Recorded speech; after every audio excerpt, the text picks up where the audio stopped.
ትላንት ማምሻውንና ዛሬ ጠዋት ማለዳ ላይ ከተለያዩ የሚዲያ አውታሮች ከተሰሙ ሁነኛ ወሬዎች መካከል ዴሞክራሲያዊ መንግስት እስኪመሰረት ትግላችን ይቀጥላል ሲሉ ዶክተር መረራ ጉዲና አሳሰቡ።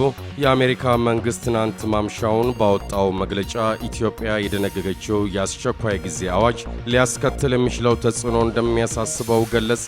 ኢትዮጵያ የሴቶችን ኢኮኖሚያዊ ተጠቃሚነት ለማረጋገጥ እየሰራች ነው ሲሉ ቀዳማዊት እመቤት ሮማን ተስፋዬ ተናገሩ። የኢትዮጵያ አሰሪዎች ፌዴሬሽን የሰራተኛውንና አሰሪውን ሊያስማማ የሚችል ሰነድ አዘጋጅቶ ባለሀብቱን እያወያየ ነው ተባለና ፖርቹጋላዊው አንቶኒዮ ጉተሬዝ ቀጣዩ የተባበሩት መንግስታት ድርጅት ዋና ጸሐፊ ሆነው ተመረጡ የተባሉትን አበይት ወሬዎች በዛሬው የማለዳ የዜና እወጃችን የምንቃኛቸው ይሆናል። በቅድሚያ ዲሞክራሲያዊ መንግስት እስኪመሰረት ትግላችን ይቀጥላል ሲሉ ዶክተር መረራ ጉዲና አሳስበዋል። ኢትዮጵያ ውስጥ ተቃውሞው አገሪቱን ያጥለቀለቀው ህዝቡ የመንግስትን ባዶ ቃሎች ሳይሆን እውነተኛ ለውጥ ማየት ስለሚፈልግ ነው ሲሉ የኦሮሞ ፌዴራሊስት ኮንግረስ ሊቀመንበር ዶክተር መረራ ጉዲና ትላንት ለቪኦኤ በሰጡት ቃል አሳስበዋል። መንግስት የፖለቲካ ለውጦችን አመጣለሁ ሲል ሰሞኑን ማሳወቁ የዘገየ መግለጫ ነው ብለውታል። ዲሞክራሲያዊ መንግስት እስኪመሰረት ሁሉንም ዜጎች የሚያሳትፍ የፖለቲካ ስርዓት በአገሪቱ እስኪፈጠር ምንም ቢያስከፍለን ትግላችን ይቀጥላል ብለዋል ዶክተር መረራ ጉዲና ለቪኦኤ በሰጡት ቃል። የዩናይትድ ስቴትስ አሜሪካ መንግስት ትናንት ማምሻውን በውጭ ጉዳይ መስሪያ ቤት ቃል አቀባይ ጆን ኪርቢ በኩል ባወጣው መግለጫ ኢትዮጵያ የደነገገችው የአስቸኳይ ጊዜ አዋጅ ሊያስከትል የሚችለው ተጽዕኖ እንደሚያሳስበው ገልጿል። ያለ ፍርድ ቤት ትዕዛዝ ሰውን ማሰር፣ የመገናኛ ዘዴዎችንና የኢንተርኔት አገልግሎትን ማገድን ጨምሮ ሐሳብን በነጻነት መግለጽ ላይ የሚደረግ ተጨማሪ ዕቀባ፣ የህዝባዊ ስብሰባዎች ክልከላና የሰዓት እላፊ ገደብ በቃል አቀባዩ በኩል ከተጠቀሱ አሳሳቢ ጉዳዮች መካከል ይጠቀሳሉ ሲል ዶቼ ቬለ የአማርኛ ቋንቋ አገልግሎት ክፍል ትላንት ማምሻውን ዘግቧል።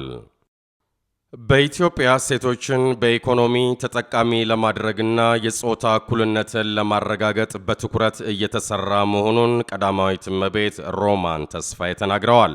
የመንግስታቱ ድርጅት የልማት መርሃ ግብር እንደ አውሮፓውያን አቆጣጠር የ2016ቱን የሰው ኃይል ልማት ሪፖርት ትላንት በአዲስ አበባ ይፋ አድርጓል። ቀዳማዊ እመቤት ሮማን ተስፋዬ በዚሁ ጊዜ እንደተናገሩት በኢትዮጵያ ሴቶችን በኢኮኖሚ ተጠቃሚ ለማድረግና የጾታ እኩልነትን ለማረጋገጥ ትኩረት ተደርጎ እየተሰራ ነው። በመጀመሪያው የእድገትና ትራንስፎርሜሽን እቅድ ዘመን 11 ሚሊዮን ሴቶች የመሬት ባለቤትነት መብታቸው የተረጋገጠ መሆኑንና በአገሪቱ በጤና ኤክስቴንሽን መርሃ ግብር ከተሳተፉ 38,000 ባለሙያዎች በርካቶቹ ሴቶች መሆናቸውን አስረድተዋል። በትምህርት፣ በጤና፣ በማህበራዊ አገልግሎቶችና ዋስትና ተጠቃሚ እንዲሆኑ ከማድረግ ባለፈ በጥቃቅንና አነስተኛ ተቋማት እንዲሳተፉ በማድረግ የብድርና ሌሎች አቅርቦቶች ተጠቃሚ እንዲሆኑ መደረጉንም አንስተዋል። ይሁን እንጂ ሴቶች በግብርና ልማት መርሃ ግብር በሚገባና በጥራት ተጠቃሚ በማድረግ በኩል በሚፈለገው ደረጃ አልተሰራም ነው ያሉት። ንግድን ጨምሮ በፖለቲካና ሌሎችም መስኮች የሴቶችን አመራርነት በማረጋገጥ በኩልም ዝቅተኛ ነው ብለዋል። የመንግስታቱ ድርጅት የልማት መርሃ ግብር ሪፖርት እንዳመለከተው በአፍሪካ የሰው ሀብት ልማት እድገት ፍጥነት እየቀነሰ መጥቷል። ኢትዮጵያን ጨምሮ ሌሎች ዝቅተኛ የሰው ሀብት ልማት ያላቸው አገራት እንደ አውሮፓውያን አቆጣጠር ከ2000 እስከ 2010 በአማካይ ከፍተኛ የሆነ የሰው ሀብት ልማት እድገት ቢያሳዩም ባለፉት 6 ዓመታት ያሳዩት እድገት ግን አዝጋሚ ነው። የእድገት ፍጥነቱ ቢቀዘቅዝም በ10 ዓመታት ውስጥ ያሳዩት ፈጣን ለውጥ ግን አገራቱ በሰው ሀብት ልማት እድገት ያደረጉትን ጥረት የሚያሳይ መሆኑ ተገልጿል። አልጄሪያ፣ ሊቢያ፣ ሞሪሸስ፣ ሲሸልስ እና ቱኒዚያ ከአፍሪካ ሀገራት በሰው ሀብት ልማት የተሻለ እድገት ያሳዩ ሀገራት መሆናቸውን ሪፖርቱ ይጠቁማል። በዓለም የሰው ሀብት ልማት በማረጋገጥ የመጀመሪያውን ደረጃ የያዘችው ኖርዌይ ስትሆን የመጨረሻውን ደረጃ ደግሞ ኒጀር ይዛለች ሲል ኢዜአ ዘግቧል። የኢትዮጵያ አሰሪዎች ፌዴሬሽን የሰራተኛውንና አሰሪውን ሊያስማማ የሚችል ሰነድ አዘጋጅቶ ባለሀብቱን እያወያየ ነው ተብሏል። ሰነዱ በአሰሪና ሰራተኛ መካከል የሚደረገውን የህብረት ድርድር ስርዓትና የህብረት ስምምነት ምን መምሰል ይኖርበታል የሚሉትን ሀሳቦች ይዟል ተብሏል።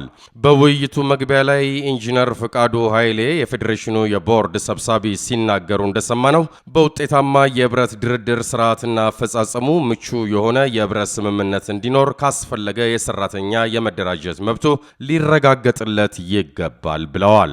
በአንዳንድ አሰሪዎች ዘንድ ያለውን የተሳሳተ አመለካከትንም በግንዛቤ መለወጥ ያስፈልጋል ሲሉ ተናግረዋል።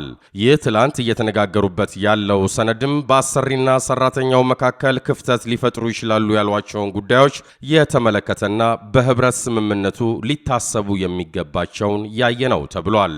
በአዲስ አበባ ዩኒቨርሲቲና በኖርዌይ አሰሪዎች ኮንፌዴሬሽን ከፍተኛ ባለሙያዎች ተዘጋጅቷል በተባለው ሰነድ ላይ ባለሀብቶች እየመከሩበት ነው። የኢትዮጵያ የአሰሪዎች ፌዴሬሽን ፕሬዝዳንት አቶ ታደለ ይመርም የአሰሪውንና ሰራተኛውን ክፍተት ለማጥበብ ሰላማዊ የኢንዱስትሪ መስክ መፍጠር ያስፈልጋልና ፌዴሬሽኑ ይህንን ሰነድ አዘጋጅቷል፣ ሰነዱም ለዚህ እንዲረዳ ተደርጎ መዘጋጀቱን ተናግረዋል ሲል ሸገር ኤፍኤም 102.1 በትላንትናው ምሽት ዘግቧል።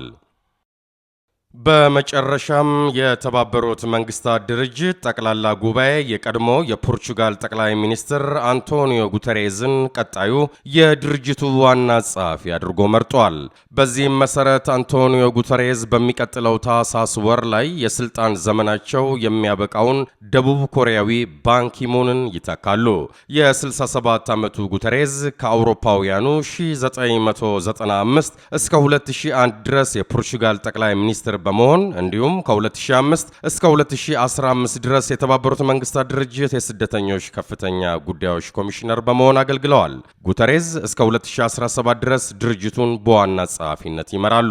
የተባበሩት መንግስታት ድርጅት ዋና ጸሐፊ ምርጫ ቀደም ሲል ጥቂት ሀያላን አገራት በዝግ በሚያደርጉ ስብሰባ የሚካሄድ ሲሆን የዘንድሮ በተለየ መልኩ የእጩዎችን ግልጽ ክርክር ባካተተ መልኩ የምረጡኝ ቅስቀሳ ተካሂዶበት ነው ጠቅላላ ጉባኤው ያጸደቀው። የድሬ ቲዩብ የማለዳ ወሬዎቻችን እኒ ነበሩ። መልካም ቀን ይሁንላችሁ።